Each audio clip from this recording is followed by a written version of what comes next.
Good morning. We are continuing with the types of audit. We already discussed statutory audit. Now, the next topic is internal audit. Internal audit is an independent appraisal of activity within an organization for reviewing the accounting, financial and other operations. അതായത് ഒരു ഓർഗനൈസേഷനിലെ ഫിനാൻഷ്യലും അതേപോലെ operational ആയിട്ടുള്ള ആക്ടിവിറ്റീസിനെ audit ചെയ്യാൻ വേണ്ടിയിട്ട് within the ഓർഗനൈസേഷൻ്റെ അകത്ത് തന്നെയുള്ള ഏതെങ്കിലും ഒരു എംപ്ലോയി ചെയ്യുന്നത്, ഏതെങ്കിലും എന്ന് പറഞ്ഞാൽ ക്വാളിഫൈഡ് ആയിട്ടുള്ള ഒരു എംപ്ലോയി ചെയ്യുന്ന ഓഡിറ്റ്സിനെയാണ് ഇൻറ്റേർണൽ ഓഡിറ്റ്സ് എന്ന് പറയാം. പിന്നെ internal auditing is conducted for management by the staff specifically appointed for the purpose and they are known as internal auditors. പിന്നെ ഇൻറ്റേർണൽ ഓഡിറ്റ് ചെയ്യുന്നത് മാനേജ്മെൻറ്റിന് വേണ്ടിയിട്ടാണ്. അതായത് നമ്മളിപ്പോൾ ചെയ്യുന്ന കാര്യങ്ങളിൽ മാനേജ്മെൻറ്റിന് അറിയണം എത്രത്തോളം അത്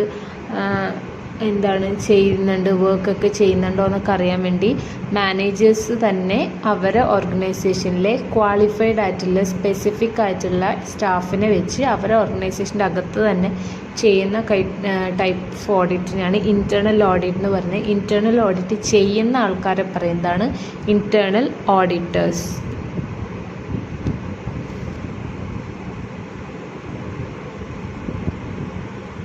അടുത്തത് characteristics of internal audit. Internal audit is not compulsory and it is not essential under statute. അതായത് സ്റ്റാറ്റ്യൂട്ടിൽ പറയുന്നില്ല ഇൻറ്റേർണൽ ഓഡിറ്റ് ചെയ്യണമെന്ന്, അല്ലെങ്കിൽ ഇൻറ്റേർണൽ ഓഡിറ്റ് ഒരിക്കലും കമ്പൽസറി അല്ല. മാനേജ്മെൻറ്റിൻ്റെ ഡിസ്ക്രിപ്ഷൻ അല്ലെങ്കിൽ മാനേജ്മെൻറ്റ് ആണ് ഇൻറ്റേർണൽ ഓഡിറ്റ് ചെയ്യണമെന്ന് പറഞ്ഞാൽ അല്ലാതെ ഒരു സ്റ്റാറ്റ്യൂട്ടിലൊന്നും ഇൻറ്റേർണൽ ഓഡിറ്റ് കമ്പൽസറി ആണെന്ന് പറയുന്നില്ല. അടുത്തത് it is A continuous audit. Internal audit എന്ന് പറഞ്ഞാൽ കണ്ടിന്യൂസ് ഓഡിറ്റാണ്. അതായത് ഇടയ്ക്കിടയ്ക്കിടയ്ക്കേ ഉണ്ടാവും. അത് കൊല്ലത്തിൽ ഒരു പ്രാവശ്യമല്ല, ഇടയ്ക്കിടയ്ക്കേ ചെയ്തുകൊണ്ടിരിക്കും. അടുത്തത് the system of internal audit has got an independent statute in the organisation. It is suitable to large business organisations like bank, insurance companies, local bodies etcetera. അപ്പോൾ ഇതായത് ഇൻറ്റേർണൽ ഓഡിറ്റ് എന്ന് പറഞ്ഞാൽ ഇതിനൊരു ഇൻഡിപെൻഡൻറ്റ് സ്റ്റാറ്റസ് ഉണ്ട്. അതുപോലെ തന്നെ internal audit മിക്കവാറും large scale business organisations like bank, insurance companies, local ബോഡീസിൻ്റെ അങ്ങനെയുള്ള സ്ഥലത്താണ് നോർമലി ഇൻറ്റേർണൽ ഓഡിറ്റ് ഉണ്ടാവുക. It is generally conducted by own employees of the firm specifically appointed for the purpose. അതായത് നമ്മളെ ഏത് ഓർഗനൈസേഷനാണോ അവരുടെ തന്നെ സ്റ്റാഫാണ് ഇൻറ്റേർണൽ ഓഡിറ്റ് ചെയ്യുന്നത്. It is conducted for ascertaining whether the internal control system existing in the organization is effective and to see that the operations and programs are being carried out as planned by the top management. അത് ചെയ്യുന്ന internal audit ചെയ്യുന്ന എന്തിനാണെന്ന് വെച്ച് കഴിഞ്ഞാൽ നമ്മളെ ഓർഗനൈസേഷനിൽ ഒരു പ്രോപ്പറായിട്ട് ഒരു ഇൻറ്റേർണൽ കൺട്രോൾ സിസ്റ്റം, അതായത് നമ്മളെ ഓർഗനൈസേഷനിലെല്ലാം നോക്കി നടത്താനൊക്കെ ആയിട്ടും അതിൻ്റെ അകത്തുള്ള കാര്യങ്ങൾ മാനേജ് ചെയ്യാൻ വേണ്ടിയിട്ടും ഒരു എഫക്റ്റീവായിട്ടുള്ളൊരു സിസ്റ്റം ഉണ്ടോ എന്ന് ചെക്ക് ചെയ്യാനും, അതേപോലെ നമ്മളെ ടോപ്പ് മാനേജ്മെൻറ്റ് പ്ലാൻ ചെയ്ത പോലെയാണോ ഓർഗനൈസേഷൻ്റെ അകത്തുള്ള കാര്യങ്ങൾ നടക്കുന്നതെന്നൊക്കെ കണ്ടുപിടിക്കാനാണ് ഇൻറ്റേർണൽ ഓഡിറ്റ് ചെയ്യുന്നത്. Scope and objective of internal audit are likely to vary from business to business depending upon the different nature of the organisation. ഓരോ ഇൻറ്റേർണൽ ഓഡിറ്റിൻ്റെയും സ്കോപ്പ് ഓരോ കമ്പനി അല്ലെങ്കിൽ ഓരോ ഓർഗനൈസേഷനും ഡിപ്പെൻഡ് ചെയ്തിരിക്കും. ഓർഗനൈസേഷൻ മാറുന്നതനുസരിച്ച് അവരുടെ സ്കോപ്പിലും ചേഞ്ച് വരും. അടുത്ത topic difference between internal audit and statutory audit. അപ്പോൾ സ്റ്റാറ്റ്യൂട്ടറി ഓഡിറ്റ് നമുക്കറിയാം, ഏതെങ്കിലും ഒരു സ്റ്റാറ്റ്യൂട്ടറി ബോഡികൾ അല്ലെങ്കിൽ സ്റ്റാറ്റ്യൂട്ടറി ഓർഗനൈസേഷൻസിൽ നടത്തുന്ന ഓഡിറ്റാണ് സ്റ്റാറ്റ്യൂട്ടറി ഓഡിറ്റ്സ്. അതെപ്പോഴും പുറത്തുനിന്നുള്ളൊരു ഓഡിറ്റർ വന്നിട്ടാണ് ചെയ്യുന്നത്. ഇൻറ്റേർണൽ ഓഡിറ്റ് എപ്പോഴും നമ്മൾ ഓർഗനൈസേഷൻ്റെ അകത്ത് തന്നെയുള്ള ആൾക്കാരാണ് ചെയ്യുന്നത്. ഓക്കെ, അപ്പം ഫസ്റ്റ് ഡിസ്റ്റിങ്ഷൻ വരുന്നത് അപ്പോയിൻമെൻറ്റിൻ്റെ കാര്യത്തിൽ. അപ്പോയിൻമെൻറ്റ് എടുക്കുകയാണെങ്കിൽ internal auditor is appointed by the management versus statutory auditor is appointed by the share holders. അതായത് നോർമലി ഇൻറ്റേർണൽ ഓഡിറ്ററിനെ അപ്പോയിൻറ്റ് ചെയ്യുന്നത് മാനേജ്മെൻറ്റ് ആണ്, അതേപോലെ സ്റ്റാറ്റ്യൂട്ടറി ഓഡിറ്ററിനെ അപ്പോയിൻറ്റ് ചെയ്യുന്നത് ഓണേഴ്സാണ്. അടുത്തത് qualification. Internal auditor need not possess the qualifications as laid down under section 226 of the Companies Act, while a statutory auditor must have those qualifications. അപ്പോൾ internal auditor നമ്മൾ പറഞ്ഞു ഓർഗനൈസേഷൻ്റെ അകത്തുള്ള സ്റ്റാഫ് തന്നെയാണ് ഓഡിറ്റ് ചെയ്യുന്നത്. അതുകൊണ്ട് തന്നെ അവർക്ക് ഒരു ചാർട്ടേഡ് അക്കൗണ്ടൻ്റ് ആവണം എന്നോ അല്ലെങ്കിൽ കമ്പനീസ് ആക്ടിൽ പറഞ്ഞ 226 പറയുന്ന ക്വാളിഫിക്കേഷൻസ് ഒന്നും വേണമെന്ന് നിർബന്ധമില്ല. പക്ഷേ സ്റ്റാറ്റ്യൂട്ടറി ഓഡിറ്റ് ആണെങ്കിൽ അവർക്ക് കമ്പനീസ് ആക്ടിൻ്റെ 226 പറയുന്ന ക്വാളിഫിക്കേഷൻസ് നിർബന്ധമായിട്ടും വേണം. അതായത് ചാർട്ടേഡ് അക്കൗണ്ടൻ്റ് ആവണം, അവർക്ക് സർട്ടിഫിക്കറ്റ് ഓഫ് പ്രാക്ടീസ് ഉണ്ടാവണം, അവർ CA എക്സാംസ് പാസ്സായിട്ടുണ്ടാവണം, പ്രാക്ടിക്കൽ എക്സ്പീരിയൻസ് ഉണ്ടാവണം, അങ്ങനെ കുറേ ക്വാളിഫിക്കേഷൻസ് 226 പറയുന്നത്. അതൊക്കെ സ്റ്റാറ്റ്യൂട്ടറി ഓഡിറ്ററിന് കമ്പൽസറി ആണ്, പക്ഷേ ഇൻറ്റേർണൽ ഓഡിറ്ററിന് കമ്പൽസറി അല്ല. Status. Internal auditor is N employee of the company while the statutory auditor is N independent person. പിന്നെ സ്റ്റാറ്റസ് എന്ന് പറഞ്ഞിട്ടുണ്ടെങ്കിൽ ഇൻറ്റേർണൽ ഓഡിറ്റർ എപ്പോഴും ഓർഗനൈസേഷൻ്റെ അകത്തുള്ള ഒരാളായിരിക്കും. അതുകൊണ്ട് തന്നെ അയാൾ ആ ഓർഗനൈസേഷനായിട്ട് ഡിപ്പെൻഡൻ്റ് ആയിട്ടുള്ള ആളായിരിക്കും. പക്ഷേ സ്റ്റാറ്റ്യൂട്ടറി ഓഡിറ്ററായിട്ട് വരുന്ന ആൾ കംപ്ലീറ്റ്ലി എക്സ്റ്റേണൽ ആണ്, നമ്മൾ ഓർഗനൈസേഷനായിട്ട് യാതൊരു ബന്ധമില്ലാത്ത ഇൻഡിപെൻഡൻ്റ് ആയിട്ടുള്ള ആളായിരിക്കണം. അടുത്ത conduct of audit. An internal audit is A kind of continuous audit while the statutory audit is generally conducted after preparation of the final accounts. അപ്പം നോർമലി ഇൻറ്റേർണൽ ഓഡിറ്റ് എന്ന് പറഞ്ഞാൽ നമ്മൾ ഇയർ എൻഡിലൊന്നല്ല നടത്തുന്നത്, ഇടയ്ക്കിടയ്ക്ക് കണ്ടിന്യൂസ് ആയിട്ട് നടത്തുന്നതാണ്. അതുകൊണ്ട് തന്നെ ഫിനാൻഷ്യൽ ഇയർ എൻഡിലല്ല അല്ലെങ്കിൽ ഫൈനൽ അക്കൗണ്ട്സ് പ്രിപ്പയർ ചെയ്ത ശേഷമല്ല ഇൻറ്റേർണൽ ഓഡിറ്റ്സ് നടക്കുക. അതേ സമയത്ത് സ്റ്റാറ്റ്യൂട്ടറി ഓഡിറ്റ് എപ്പോഴും ഫൈനാൻഷ്യൽ ഇയർ കഴിഞ്ഞിട്ട് അല്ലെങ്കിൽ ഫൈനൽ അക്കൗണ്ട്സ് പ്രിപ്പയർ ചെയ്ത ശേഷമാണ് സ്റ്റാറ്റ്യൂട്ടറി ഓഡിറ്റ് നടത്തുക. അടുത്തത് scope of work. The scope of work by the internal auditor is determined by the management, well the scope of work and the responsibilities of statutory auditors are determined by the statute. നമ്മൾ നേരത്തെ പറഞ്ഞ പോലെ തന്നെ internal auditor എന്തൊക്കെ work ചെയ്യണം അല്ലെങ്കിൽ ഏതൊക്കെ work ചെയ്യണം തീരുമാനിക്കുന്നത് മാനേജ്മെൻറ്റാണ്. അതേസമയത്ത് സ്റ്റാറ്റ്യൂട്ടറി ഓഡിറ്റർ ആണെങ്കിൽ അവരെ അപ്പോയിൻറ്റ് ചെയ്യുന്ന ഏത് സ്റ്റാറ്റ്യൂട്ടാണോ ഏത് റെഗുലേറ്ററി ബോഡിയാണോ അവരെ അപ്പോയിൻറ്റ് ചെയ്യുന്നത് അവരാണ് തീരുമാനിക്കുന്നത് സ്റ്റാറ്റ്യൂട്ടറി ഓഡിറ്ററിൻ്റെ ഡ്യൂട്ടീസ് റെസ്പോൺസിബിലിറ്റീസ് ഒക്കെ. അടുത്തത് ഡിറ്റർമിനേഷൻ ഓഫ് ഡ്യൂട്ടി.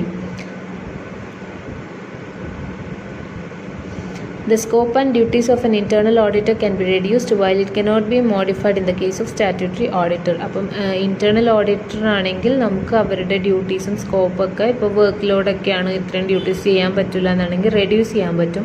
പക്ഷേ സ്റ്റാറ്റ്യൂട്ടറി ഓഡിറ്ററിൻ്റെ ഡ്യൂട്ടീസ് ഒന്നും നമുക്ക് റെഡ്യൂസ് ചെയ്യാൻ പറ്റില്ല, ബിക്കോസ് അത് ആക്റ്റിൽ എന്താണോ പറഞ്ഞത് അതുപോലെ തന്നെ ചെയ്യാൻ പറ്റുള്ളൂ. അടുത്തത് removal. Internal auditor can be removed by the management or the directors, while the statutory auditor can be removed only by the shareholders and not by the management. Internal ഓഡിറ്ററിനെ അപ്പോയിൻറ്റ് ചെയ്യുന്നത് മാനേജ്മെൻറ്റ് ആയതുകൊണ്ട് തന്നെ അവരെ remove ചെയ്യാൻ അല്ലെങ്കിൽ അവരെ ജോലിയിൽ നിന്ന് ഒഴിവാക്കാനും ആർക്ക് പറ്റും? മാനേജ്മെൻറ്റിന്, ഡയറക്ടേഴ്സിനും മാനേജ്മെൻറ്റിനൊക്കെ പറ്റും. പക്ഷേ സ്റ്റാറ്റ്യൂട്ടറി ഓഡിറ്ററിനെ അപ്പോയിൻറ്റ് ചെയ്യുന്നത് കമ്പനി ഷെയർ ഹോൾഡേഴ്സ് ആണ് അല്ലെങ്കിൽ കമ്പനി ഓണേഴ്സ് ആയതുകൊണ്ട് അവരെ റിമൂവ് ചെയ്യാനും ആർക്കേ പറ്റുള്ളൂ? ഷെയർ ഹോൾഡേഴ്സിനെ പറ്റുള്ളൂ, അല്ലാതെ മാനേജ്മെൻറ്റിന് പറ്റില്ല. The report. Internal auditor has not to submit any report to the shareholders, while the statutory auditor has to do so. Internal ഓഡിറ്ററിന് റിപ്പോർട്ടൊന്നും ഷെയർ ഹോൾഡേഴ്സിന് പ്രസൻറ്റ് ചെയ്യേണ്ട കാര്യമില്ല. പക്ഷേ സ്റ്റാറ്റ്യൂട്ടറി ഓഡിറ്റർ ഓഡിറ്റ് വർക്ക് ചെയ്ത് കഴിഞ്ഞാൽ അവരെ ആരാണ് അപ്പോയിൻറ്റ് ചെയ്തത്? Share holders. അതുകൊണ്ട് തന്നെ ഷെയർ ഹോൾഡേഴ്സിന് റിപ്പോർട്ട് പ്രസൻറ്റ് ചെയ്യണം.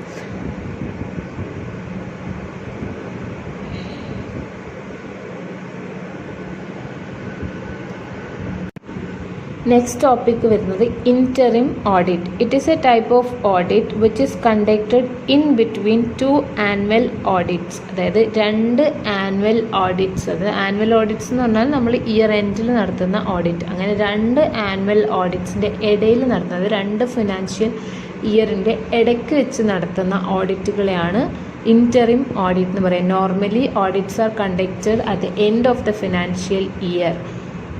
But suppose in some certain cases, if audit is conducted in between the 2 financial years, it can be called as interim audit. Okay.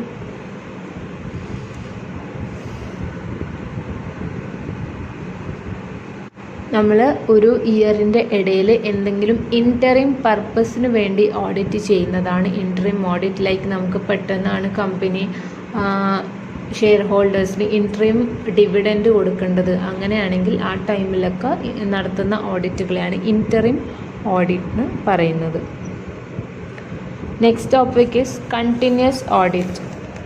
A continuous audit is an audit which involves detailed examination of books of accounts at regular intervals, fixed or otherwise, say 1 month or 3 months. അപ്പോൾ നമ്മൾ detail ആയിട്ടുള്ള auditing നമ്മൾ ഇടയ്ക്കിടയ്ക്ക് like ചിലപ്പോൾ fixed period കഴിഞ്ഞിട്ട് ഇപ്പോൾ ചിലപ്പോൾ എല്ലാ 2 മാസം കൂടുമ്പോഴായിരിക്കും, അങ്ങനെ നിർബന്ധമില്ല.